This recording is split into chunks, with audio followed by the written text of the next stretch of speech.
তোমাৰ ঘৰ কোনটো হা ভাঙি গ'ল হা গোটেই ঘৰটো ভাঙি গ'ল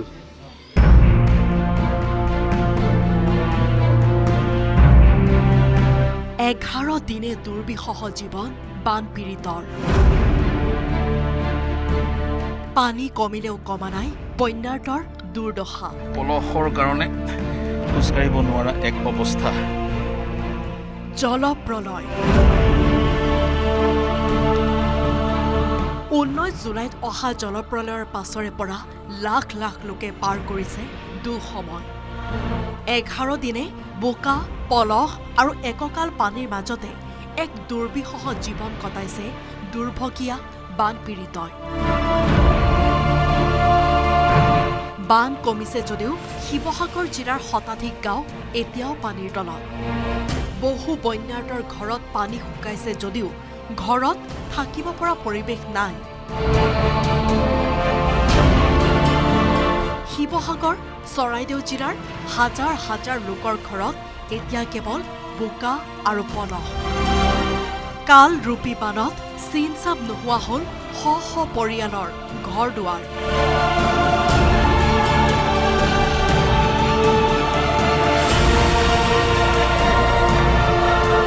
উপলব্ধি কৰক এই পলসত মই সোমোৱাৰ একমাত্ৰ উদ্দেশ্যটো হৈছে গভীৰতাটো প্ৰশাসনক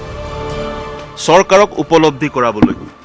এই পলসৰ প্ৰত্যাহ্বান নেওচি এই স্থান আহিবলগীয়া হৈছে এইগৰাকী ভদ্ৰলোকৰ এই ঘৰটো যিটো ঘৰৰ চিন চাপ এক ধৰণে নোহোৱা হৈ পৰিছে গৰুকেইটা নাই গৰু নাই খালী ঘৰটো আৰু এইটো মোৰ ছাগলী ঘৰ হয় এয়া ৰাইজৰ নামঘৰ হয় নামঘৰ অৱস্থাটো চব পলসৰ কাৰণে খোজকাঢ়িব নোৱাৰা এক অৱস্থা কিন্তু আমি প্ৰয়াস কৰিম আৰু ক'ব বিচাৰিছোঁ পানী কিমান পৰ্যায়লৈ কিমানলৈকে উঠিছিলে অৰ্থাৎ ঘৰৰ একে ৰুফটপ পাইছিলগৈ এক প্ৰকাৰ পানী ঘৰৰ ওপৰেদি বৈ গৈছিল বুলি ক'ব পৰা যায় এইটো ৰাইজৰ নামঘৰটো পলস গতিকে এই পলসবোৰ আঁতৰাই গাঁওখনক আমি পুনৰ স্বাভাৱিক এক মাত্ৰা প্ৰদান কৰিবই লাগিব শিৱসাগৰৰ বেতবাৰী মৌজাৰ চাংমাই গাঁৱত এতিয়াও বানাক্ৰান্ত লোকৰ ঘৰত এককাল পানী প্ৰলয়ংকৰী বানে ঘৰৰ সকলো সা সামগ্ৰী উটুৱাই নিলে পানীত সম্পূৰ্ণৰূপে বুৰ গৈ আছে ঘৰৰ দমকলো কণ কণ শিশুসকলক লৈ এতিয়া আনৰ ঘৰ বা পথৰ দাঁতিত আশ্ৰয় লৈছে শ শ পৰিয়ালে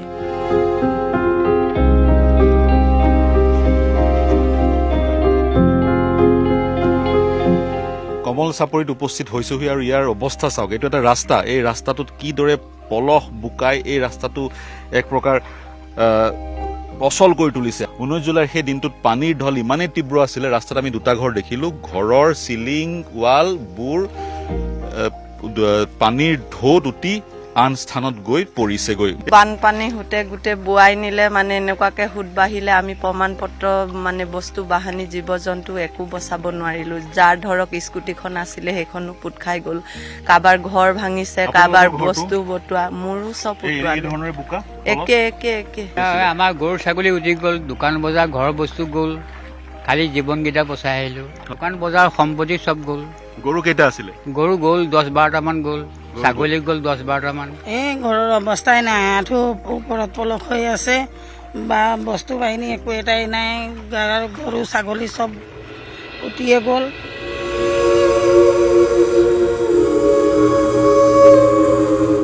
ইপিনে এতিয়াও বানত বুৰ গৈ আছে অসমৰ প্ৰথমগৰাকী PhD ডিগ্ৰীধাৰী মঈদুল ইছলাম বৰাৰ বাসগৃহ আৰু পথ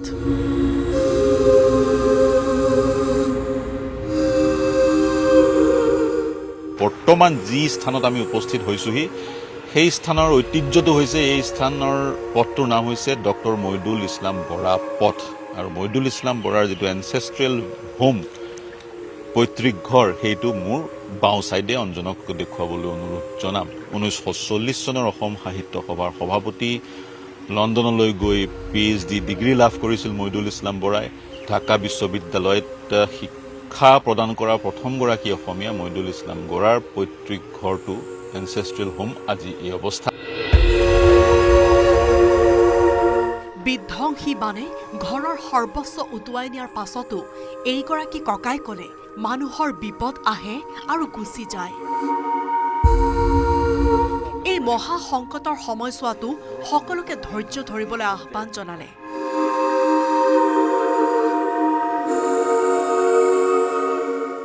মানুহৰ বিপদ আহে আৰু বিপদ গুচি যায়,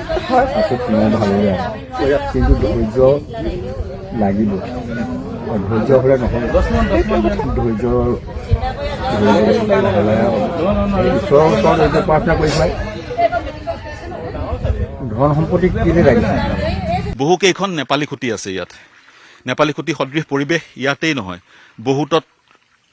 অনুৰূপ পৰিৱেশৰ সৃষ্টি হৈছে। প্ৰতিখন গাঁও যাতে আমি দেখুৱাব পাৰোঁ, প্ৰতিজন বান বিধ্বস্ত লোক আমি দেখুৱাব পাৰোঁ, সেয়াই আমাৰ প্ৰয়াস। ইপিনে এই পৰ্যন্ত ৰাজ্যত বানত প্ৰাণ হেৰুৱাইছে ৮১গৰাকী লোকে। উজনিৰ জলপ্ৰলয়ত নিথৰুৱা হ'ল বহুজন। প্ৰলয়ংকৰী বানত নিজৰ জীৱনকো তুচ্ছ কৰি আনক বচাবলৈ যোৱা এইসকল মহিলা, কিশোৰ কিশোৰী, যুৱক যুৱতীৰ প্ৰিয়জন আৰু কেতিয়াও ঘূৰি নাহে।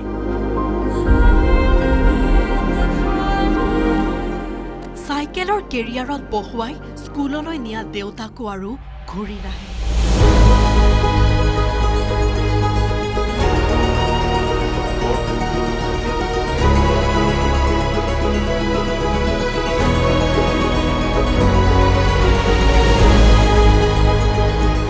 শিৱসাগৰৰ পৰা প্ৰদীপ গগৈৰ সহযোগত bureau' report, news 18 Assam north east.